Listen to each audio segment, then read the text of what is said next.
psicopatología, pero es bien importante insistir en el tema, puesto que, digamos, la base para entender lo que es la conducta humana es entender claramente la diferencia. Y vamos a empezar diciendo, como está en la diapositiva, toda nuestra conducta y sus alteraciones, es decir, las enfermedades mentales, están originadas en cambios químicos, es decir, cambios neurotransmisionales en el cerebro. Eso quiere decir que todo lo que hacemos, lo que pensamos, lo que sentimos, se debe a cambios químicos en nuestro cerebro. Me imagino que ustedes saben, por ejemplo,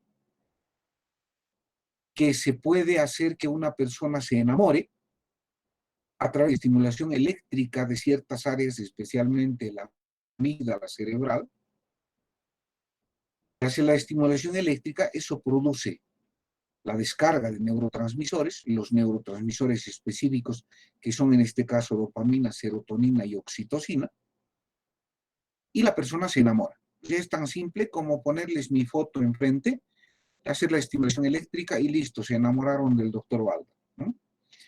Esto les comento porque incluso el enamorarse es un evento neurofisiológico, ¿no? Es un evento químico cerebral. Aquí no hay nada mágico, ¿no? Y todo, absolutamente todo.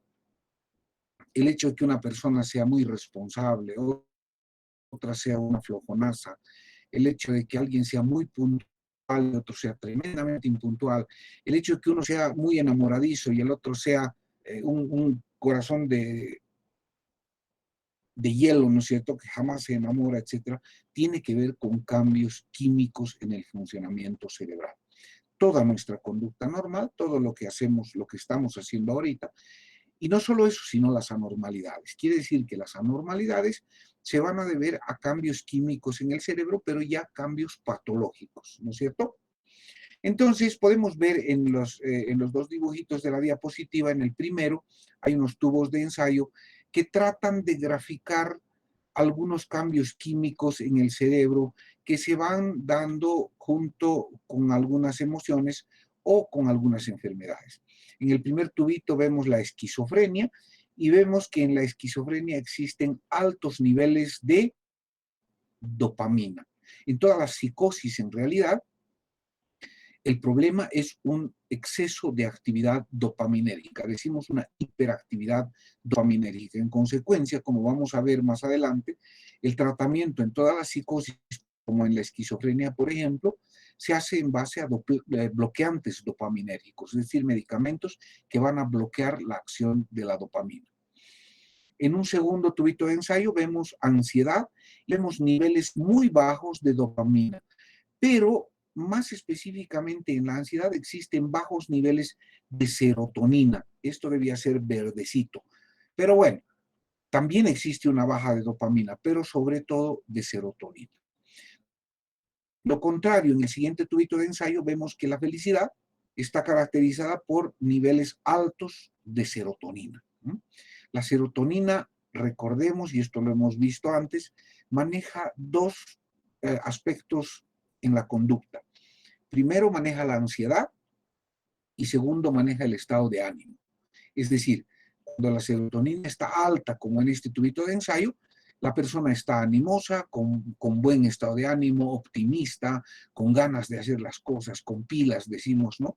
Y está muy relajada porque maneja también la ansiedad, la serotonina. En cambio, cuando la serotonina está en niveles muy bajos, sucede lo contrario. La persona tiende a estar deprimida por un lado y por otro lado tiende a estados de ansiedad. Justamente en el cuarto ejemplo, vemos en la depresión bajos niveles tanto de serotonina como de dopamina. En el quinto ejemplo vemos en el amor qué es lo que sucede, hay un aumento de serotonina, un aumento de dopamina y un aumento de oxitocina. Lo que les decía, que se puede estimular eléctricamente a que se suban estos niveles neurotransmisionales y la persona pues se va a enamorar, ¿no es cierto? Y en el último ejemplo está lista instintos para pelear, es decir, la agresividad en la que se va a incrementar noradrenalina y adrenalina principalmente. Estos gráficos nos permiten entender que las enfermedades mentales se producen, insisto, por desbalances neuroquímicos, por desbalances neurotransmisionales. Y digamos que se producen como cualquier otra enfermedad metabólica, ¿no es cierto? De modo que pongo siempre el ejemplo de la diabetes, ¿no es cierto? ¿Cuál es el problema en la diabetes? Vamos a hablar de la diabetes muy básicamente, no vamos a meternos a los tipos de diabetes, etc. No, la diabetes de la forma más simple. ¿Qué es lo que sucede?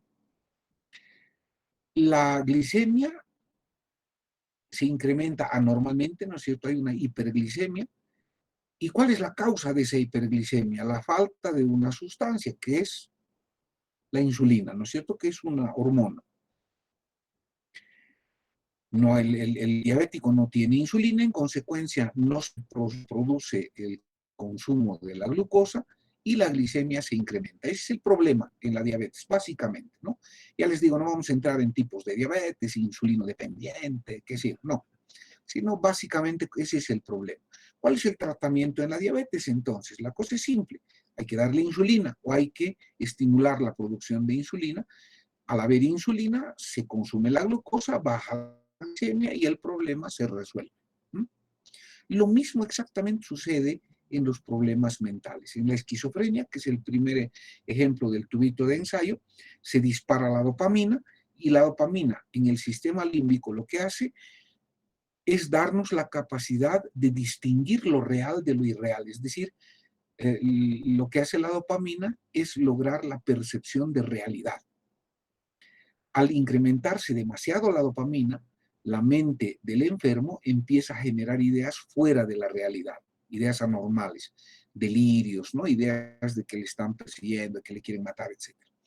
¿Cuál es el tratamiento? Si el problema es una alza de dopamina, hay que bajar la dopamina. Y como decía hace rato, lo que hacemos es usar bloqueantes dopaminérgicos. Otro ejemplo clarísimo, la depresión. Creo que ya todos tenemos una idea. En la depresión bajan dopamina y serotonina, sobre todo serotonina. La serotonina es la clave en la depresión. Entonces, ¿qué tenemos que hacer? Es igual que en la diabetes, ¿no? Falta insulina en la diabetes, falta serotonina en la depresión. En la diabetes hay que hacer que se produzca insulina, en la depresión hay que hacer que se produzca serotonina. Entonces damos medicamentos que lo que hacen es elevar los niveles de serotonina, que son los antidepresivos. Se normaliza la serotonina, el estado de ánimo de la persona se normaliza y pues todo vuelve a la normalidad. En el segundo gráfico de la diapositiva vemos cómo algunas conductas se relacionan muy directamente con ciertos neurotransmisores. Por ejemplo, en el primer cuadrante vemos descansar, dice cansarse durante el día con un poco de ejercicio y dormir 8 horas, incrementan los niveles de dopamina. En el segundo cuadrante, amar, abrazar a tus seres queridos y hacer una buena acción, eleva los niveles de oxitocina. La serotonina está muy relacionada, por ejemplo, con el disfrutar, dar un paseo en la naturaleza y pensar en sus mejores recuerdos, dice acá. Y finalmente, las endorfinas, practicar hobbies, acariciar mascotas, bailar libremente, jugar. El ejercicio físico está muy relacionado con lo que son las endorfinas. Y dice acá química cerebral sana en 4 verbos. Estos grafiquitos no son muy médicos, circulan mucho por las redes, están mucho en Face, qué sé yo, pero son importantes para tener bien clara la importancia de el pensamiento, el sentimiento, las emociones, las enfermedades mentales y el funcionamiento químico del cerebro. Veamos la siguiente diapositiva. De los neurotransmisores en general hay 2 que nos interesan mucho, que son los principalmente relacionados a la conducta y a las enfermedades mentales. Estos son la dopamina, y está su fórmula química, y la serotonina. Y el área donde estos 2 neurotransmisores van a modular nuestra conducta es el sistema límbico. Ustedes saben, el sistema límbico compuesto básicamente por el tálamo, el hipotálamo, el bulbo olfatorio, la amígdala y el hipocampo y su relación con la corteza del lóbulo frontal. Vemos acá en dos exámenes que se hacen utilizando marcadores, sobre todo radioisótopos, y vemos cómo existe una gran diferencia, tanto vascular, es decir, tanto en términos de irrigación, como en términos de niveles de neurotransmisores. Y vemos la diferencia muy clara entre un cerebro normal y un cerebro deprimido. Es otra foto del el mismo efecto, ¿no es cierto? Un cerebro deprimido y un cerebro no deprimido. La importancia de esto, insisto, es en tener claro que la depresión y todos los problemas mentales tienen bases neuroquímicas. Nos vamos a quitar de una vez por todas de la cabeza que las enfermedades mentales se producen por traumas, por maltrato, por cosas que nos han ocurrido en la infancia. Eso no es así. Lamentablemente aprendemos por cultura popular, por lo que vamos aprendiendo de la tele, eso, ¿no? Y se nos ocurre que los problemas que tenemos mentales, psicológicos en el adulto, son producto de problemas que hemos tenido en la infancia. Está tan arraigada esta idea, hay gente que piensa que la homosexualidad se debe a que el niño ha sido abusado sexualmente en su infancia, o que el niño que ha sido violado va a ser el violador en el futuro, y eso no es cierto, ¿no? Eso es psicología de bolsillo. El problema estamos viendo que es químico. Pensar que la violación de un niño o el abuso sexual a un niño le va a causar homosexualidad es como pensar que la Coca-Cola te va a dar diabetes. Me imagino que ya nadie piensa eso acá, ¿no? Pero curiosamente compartimos memes, ¿no es cierto?, de cómo la Coca-Cola te va a dar diabetes. Hay una foto de un riñón lleno de cálculos, ¿no? Y dice, esto te pasa cuando tomas Coca-Cola. Y yo me quedo estupefacto cuando veo que estudiantes de medicina comparten ese tipo de cosas, ¿no? Ya suena masista eso, ¿no? A compartir algo que no tienes idea. Y ustedes están ya a un pelo de ser colegas, así que los ando observando en Face y en todo. Uno tiene que ver lo que va a compartir, lo que va a publicar, ¿no es cierto? Entonces, bueno, ustedes saben que la diabetes es una enfermedad metabólica, no se produce por tomar mucho líquido, por tomar mucha azúcar, para nada, absolutamente no. Lo mismo pasa con la depresión, es un problema químico cerebral y no tiene nada que ver ni siquiera con problemas. Eso lo vamos a ver más adelante. Bueno, vamos a ver la siguiente diapositiva. En esta diapositiva he puesto dos fotos de dos casos interesantes, muy llamativos. Ustedes deben acordarse de este actor Robin Williams, muy conocido, un comediante norteamericano, que se suicidó hace ya varios años. Y la otra foto es el caso de una colombiana que se lanzó de un puente con su hijo en brazos, ¿no? No sé si conocen el caso, si no, googleen un poco porque hay videos, hay un montón de videos en YouTube donde se ve, por ejemplo, el momento antes en el que paramédicos, policías, médicos, familiares trataban de convencerla de que no se lance. Ella estaba agarrando a su hijito en brazos y finalmente se lanzó. ¿Por qué recurro a estos casos? Porque cuando ves este tipo de casos que son cotidianos, suceden todo el tiempo, suicidios suceden todo el tiempo, uno se pregunta qué está pasando por la cabeza de estas personas el momento en el que se suicidan. Y es lógico pensar que algo debe estar funcionando muy mal en su cabeza. Algo está fallando. Porque vean ustedes que la lógica de la vida se ha invertido en estas personas. En condiciones normales, amamos la vida y le tememos a la muerte, ¿no? De hecho, quisiéramos vivir eternamente porque disfrutamos de la vida, ¿no? ¿Han visto ustedes que se dice que Walt Disney, que Michael Jackson están congelados? Yo no sé si es cierto, pero hay un rumor por ahí, ¿no? Y muchos otros famosos. Incluso el señor Burns de los Simpsons, ¿no es cierto?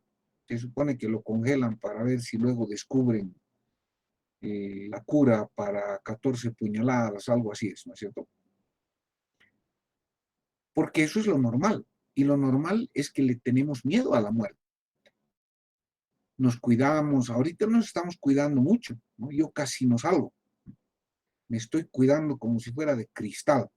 Me llega a agarrar el coronavirus y no me va a soltar, ¿no es cierto? Soy población de alto riesgo y tengo miedo, ¿no? Yo siempre digo, hay dos cosas a las que les tengo miedo en la vida, coronavirus y a los impuestos. Después no le tengo miedo a nada, ¿no? A nada, pero al coronavirus sí. Todos los días veo morir colegas, veo morir gente en el hospital, amigos, etcétera. Y es que le tenemos miedo a la muerte, ¿no? Es lo normal. ¿Qué estará pasando en la cabeza de estas personas cuando esa lógica se invierte? Es decir, ven la vida como algo feo, doloroso, horrible, y ven la muerte como una salida, como una solución. El segundo caso de la colombiana es mucho más dramático porque decide llevarse a su hijo con ella. Imagínense cómo se ha alterado el funcionamiento cerebral hasta llegar a un punto en que se quiera llevar a su hijo con ella como una solución, o sea, matarlo prácticamente, ¿no? Porque lo ha matado, se han muerto, se han remuerto. Un puente altísimo. Googleen, busquen, hay un montón de videos, no exactamente el momento en que se lanza, sería muy morboso, ¿no? Pero sí el momento en el que se suelta, luego se ve el cadáver abajo, bueno, los dos cadáveres del niño más, etc. Entonces, esto es importante, insisto, porque conozco muchísima gente, incluyendo médicos, que andan diciendo que la depresión no existe, es solo un estado de ánimo, solo ponerle ganas, tienes que poner de tu parte. Y estamos viendo que el problema es químico cerebral. Es como que al diabético le digas, pon de tu parte, baja tu glicemia, tú puedes, haz un esfuerzo. No la va a bajar, ¿no es cierto? El problema es químico y la solución o la respuesta tiene que ser química también. En la depresión estamos hablando de una enfermedad y les muestro estos casos extremos justamente por eso, para que tengamos claro que son enfermedades. Es curioso, hay muchos médicos, ya les digo, que no aceptan o no creen, entre comillas, que la depresión sea una enfermedad. Tenemos muchos docentes, no les diré quiénes, pero que no te aceptan, por ejemplo, un permiso por depresión o por ansiedad. Me peleo ya con varios, son unos orangutanes, ¿no es cierto?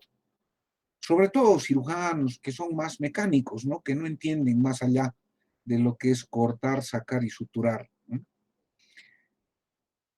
Mucho más personas de otras profesiones, ¿no? Y tengo pacientes que la familia se opone porque no creen en la depresión, no es cuestión de creer. Si vemos estos casos de Robin Williams, un montón de gente que se ha suicidado, podemos entender que realmente algo está funcionando químicamente muy mal en el cerebro.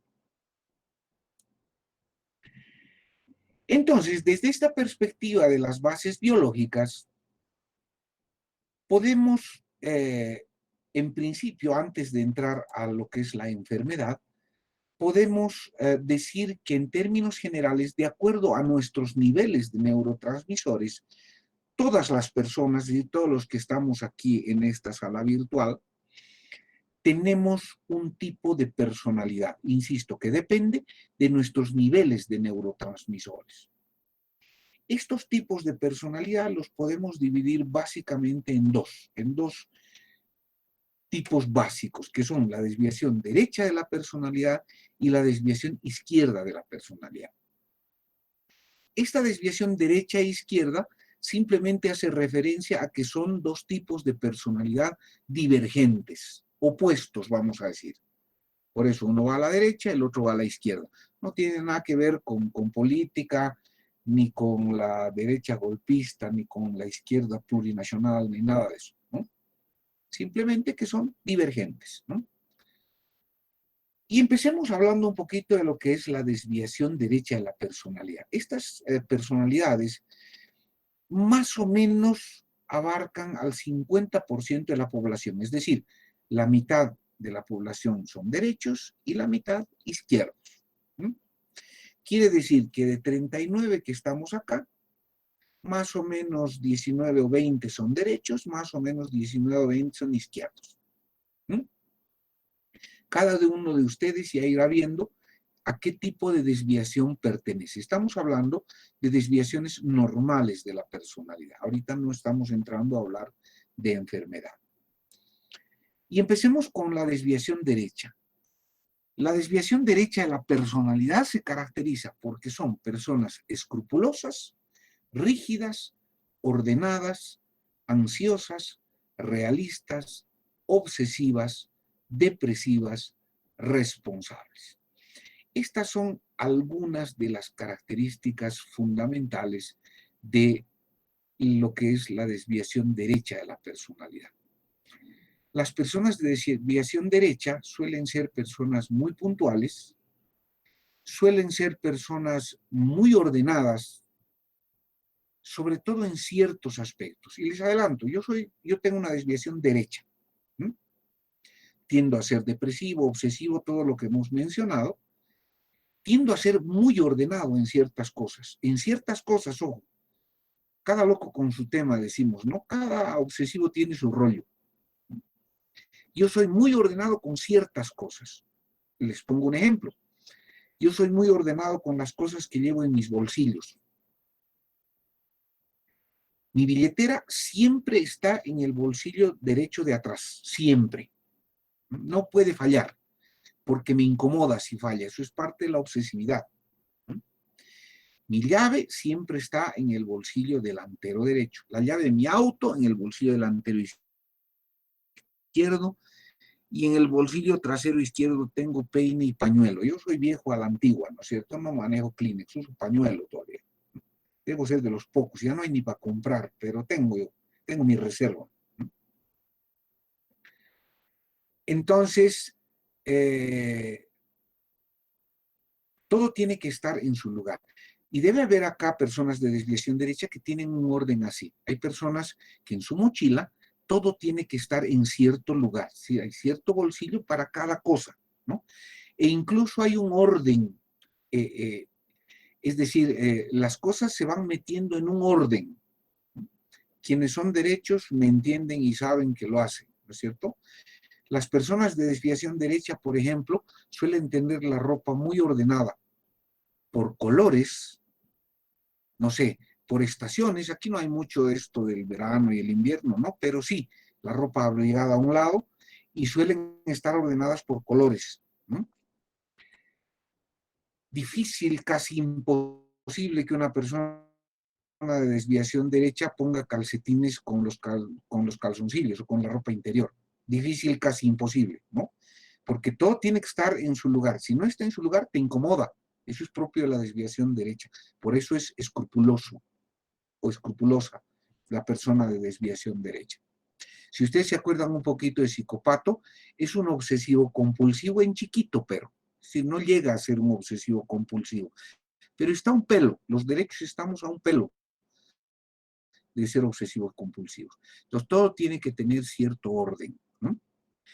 Incluso los apuntes, por ejemplo, y hay una foto acá en la diapositiva de apuntes propios de una persona o de un estudiante con desviación derecha, ¿no? Vean ustedes, apunte bien ordenadito, ¿no? Con colores. Es interesante en estos apuntes, hasta los colores están combinados, ¿no? Esta es la clase en tonos de verde. Seguramente habrá otra en tonos de rojo y naranja, no sé, ¿no? Conocen la historia de la morra de los plumones, ¿no?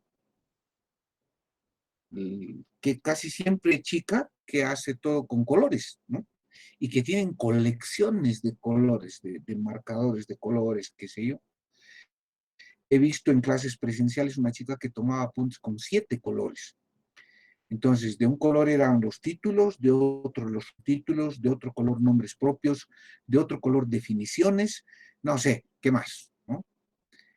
Pero imagínense la cantidad de energía mental que uno tiene que invertir para, durante la clase, distinguir qué es nombre propio, qué es enunciado, qué es definición, y cambiar de color, ¿no?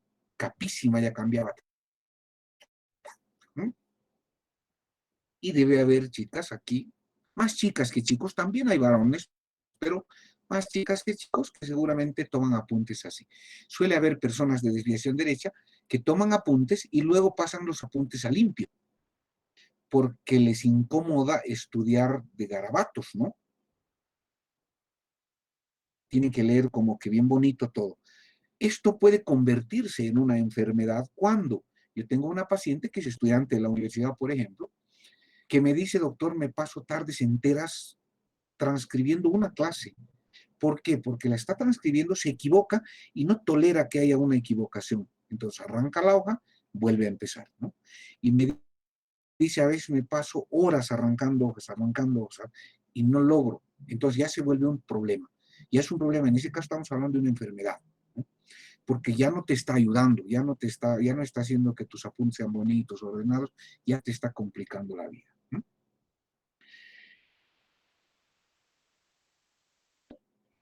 De la desviación derecha. La característica química de la desviación derecha son los bajos niveles de serotonina, como está en la diapositiva, y la predisposición de estas personas con desviación derecha es hacia problemas de ansiedad y de depresión. Lo que hemos dicho, la serotonina maneja esos dos aspectos, la ansiedad y la depresión, y al estar permanentemente sus niveles bajos, la persona tiene la predisposición a enfermar estos dos tipos de problemas. Es claro, yo les decía, yo tengo una desviación derecha, mis niveles de serotonina son bajos normalmente, entonces la posibilidad de estar bajos lleguen a un límite inferior o a un límite anormal inferior de depresión es mucho más fácil, ¿no? Está mucho más cerquita de llegar a un nivel patológico. Les voy a poner el ejemplo, como el prediabético. Cuando hablamos de prediabetes, cuando la glicemia está muy alta, está en el tope superior, no ha llegado a diabetes, pero está en el tope superior. Quiere decir que de ahí a diabetes hay una Coca-Cola, ahí sí. Acá, las personas con desviación derecha, estamos a un pelo de la depresión y de los problemas de ansiedad, es decir, de las neurosis. He puesto algunas fotos más. Ven ustedes a Sheldon Cooper, me imagino que todos lo conocen, de Big Bang Theory, ¿no es cierto? Una persona con una desviación derecha extrema. No llega a ser un obsesivo compulsivo, pero mucho de su conducta tiene que ver con obsesividad y compulsividad. Entonces estamos hablando de una desviación derecha, digamos, extrema, ¿no? En la foto esta es cuando se le ocurrió la contaminación, que es muy típico del obsesivo compulsivo. Han visto ustedes que Sheldon Cooper tiene días para comer, ¿no? No sé, días, lunes de pizza, martes de comida tailandesa, miércoles, no sé cómo es el orden, pero tiene un orden. Y él le genera mucha angustia, mucha ansiedad el comer algo que no corresponde al día, ¿no? O sea, no, dice, hoy es de pizza, pero no, vamos a comer otra cosa. No, tiene que ser pizza porque decimos vulgarmente es un cuadrado y eso es parte de ser derecho, ¿no? Otra foto está una personaje de una serie más antigua, de Friends, ¿no es cierto? Mónica, ¿no? Que es otra igual, ¿no? Obsesiva con la limpieza, todo tiene que estar bien ordenado, todo tiene que estar bien, todo tiene que ser perfecto, etcétera. Y en el último gráfico está el burrito Igor de Winnie Pooh, que nos muestra la tendencia a la depresión. Winnie Pooh no es un enfermo, pero es permanentemente depresivo, ¿no? Pesimista, negativo, todo lo ve mal, hasta el color, hasta su actitud, sus orejitas, ¿no es cierto? Nos muestra un animalito con una fuerte desviación derecha y una tendencia permanente a la depresión y a los estados de ansiedad. En la siguiente diapositiva vemos lo contrario, lo que es la desviación izquierda. En la desviación izquierda decimos que son personas soñadoras, de pensamiento mágico, no me importistas, relajadas. Son esas personas a las que les vale todo, ¿no? Como que no se preocupan por nada. Y deben conocer ustedes personas así, de esas que tienen al día siguiente es altísimo y le dices, ya has estudiado, y dices, no, pero no te va a alcanzar el tiempo, me va a alcanzar. ¿No? No, te vas a tirar, no, me va bien. ¿No? Y obviamente se tira, voy a recuperar. ¿No? y ya estás, ya se tiró en todos los exámenes. No, voy a hablar como que le vale, ¿no? Son esas personas que hasta hace poco, hasta hace un par de semanas, me seguían escribiendo del semestre pasado, ¿no? De decir, doctor, ¿cómo puedo solucionar? Es que no he podido dar examen. Un derecho no deja pasar tanto tiempo, ¿no? Un estudiante con una desviación derecha que tiene problemas, ¿sí? No me deja respirar, me hincha 24 horas por el grupo, por toda, hasta que le muestro que he rectificado su nota, por ejemplo, y recién se tranquiliza, ¿no? Que el derecho es así, es obsesivo, es rígido. En cambio, el izquierdo no, ¿no? He tenido casos de alumnos que le digo, buscame mañana en el hospital cuando no había pandemia, y no aparece. Y aparece 2 semanas después. Es que no he podido, doctor. ¿Y cómo podemos hacer? Le digo, ya, mañana vas a dar tu examen. Y no aparece, ¿no? Y aparece 2 semanas después, ¿no? Es que, doctor, justo tenía ese día. O sea, le vale, definitivamente. No son esas personas que hablan, decimos soñadoras, porque hablan de maravillas, no hablan de viajes internacionales, hablan de... Y yo tengo un amigo casi de mi edad, no hace mucho ha terminado la universidad, y no porque la haya dejado, ha estado como 20 años estudiando Derecho, ¿no? Y recién ha terminado. Y es que le vale, ¿no?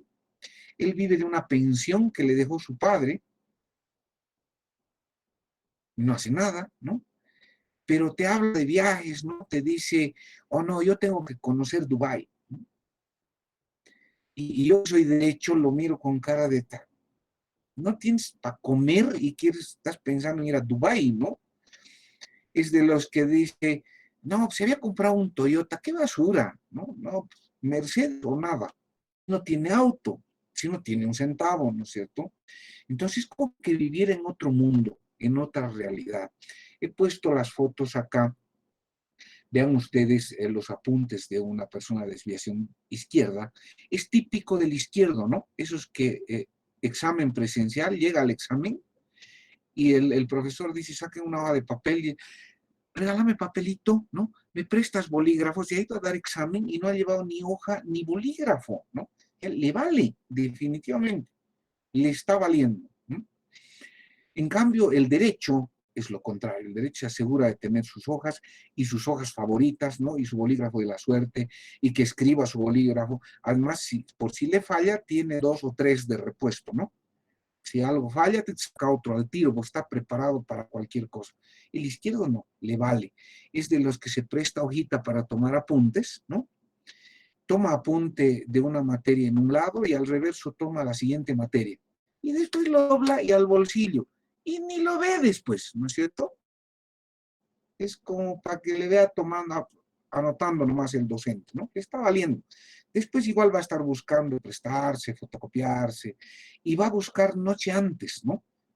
Y al derecho pues, le espanta que noche antes quiera recién fotocopiar apuntes el izquierdo, cuando el derecho ya está repasando y repasando y repasando porque ya ha estudiado, ¿no? Eso hace, vean ustedes, que las personas de desviación derecha suelen ser muy buenos alumnos, porque ellos mismos se presionan mucho, ¿no? Yo les cuento y de paso me hago propaganda. Yo he sido abanderado en mi colegio, he sido premiado en la Facultad de Medicina, he sido jefe de residencia en el Hospital de Clínicas, he sido jefe de residencia en Alemania, en el neuropsiquiátrico de Binnenden, he sido becado, yo estoy en todo lado, he estudiado además Derecho en la Universidad de La Habana, becado, ¿no? Becado por buen rendimiento, por buen funcionamiento, etcétera. Eh, a todo lado he ido becado, por todo lado, nunca he pagado un centavo y eso ha sido por buen rendimiento. Y uno dice, pucha, este doctor es un genio. Y me quiero creer, ¿no? Pero no es así, en realidad soy obsesivo, soy derecho, y bien derecho, entonces soy con nana, decimos vulgarmente, ¿no? El izquierdo no, les decía, a la izquierda le vale. Nada tiene que ver esto con la inteligencia, ¿no? Hay izquierdos tremendamente inteligentes, pero entonces son los que no suelen crecer en la vida porque siendo unos genios están ahí botados, soñando, ¿no? Pensando van a hacer cosas que nunca hacen, ¿no? En cambio, el derecho suele ser exitoso porque por muy limitado que sea mentalmente, le pone tantas ganas a las cosas que hace todo rápido, ¿no? He puesto algunas fotos también de Joy de la serie Friends. Le vale todo, ¿no es cierto? Le vale el mundo. Y el personaje de Winnie Pooh, Tiger, que es al burrito, ¿no es cierto? Más bien acelerado, con muy buen ánimo, siempre optimista, y anda rebotando en su colita, ¿no es cierto? Ting, ding, ding, ding, ding, ding. Entonces, es todo lo contrario a la desviación derecha. La característica de la desviación izquierda químicamente son altos niveles de dopamina y la predisposición es hacia la psicosis, es decir, la locura. De ese pensamiento mágico, casi fantástico, saltar al pensamiento delirante fuera de la realidad es también mucho más fácil, ¿no? Es decir, está mucho más cerca de desarrollar una enfermedad así que una ansiedad o un problema de depresión.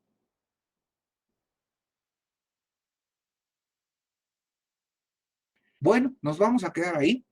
Preguntas, dudas, curiosidad hasta aquí. No, una pregunta.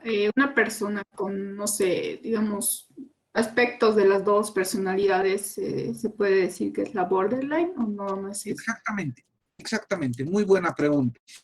En principio solo había desviación derecha e izquierda. O eras derecho o eras izquierdo, porque ya les digo, son divergentes, ¿no? Esto significa, por ejemplo, que es excepcional que un derecho se vuelva izquierdo. Puede pasar, en medicina puede pasar cualquier cosa, ustedes ya saben eso, ¿no? En medicina decimos las dos son tres, porque no se sabe qué puede pasar.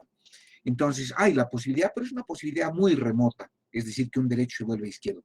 Pero sí existen personas que tienen caracteres tanto de la derecha como de la izquierda y que a veces hay fluctuaciones, es decir, a veces parecen bien derechos, pero de pronto se van pasando a la vista.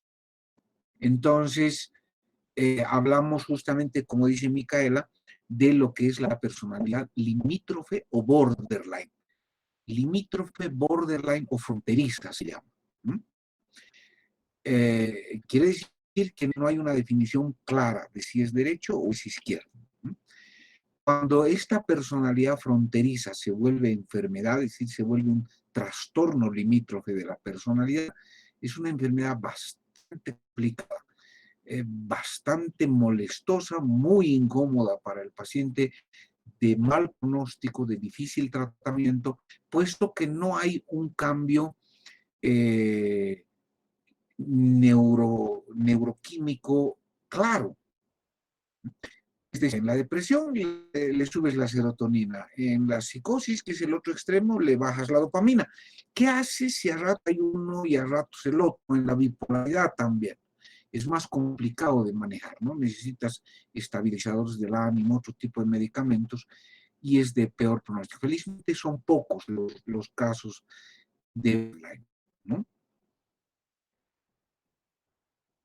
¿Qué más?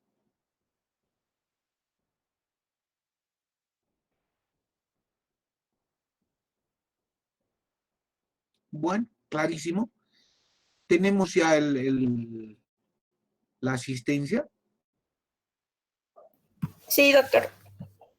Perfecto. Gracias, Saba. Te agradezco mucho. Entonces ahí nos quedamos. Nos vemos el miércoles próximo. Que les vaya muy bien. Hasta luego. Gracias, Lucas. Hasta luego, doctor. Hasta luego. Gracias. Chao, hasta luego. Gracias, doctor. Hasta luego. Hasta luego, doctor. Chao, chao.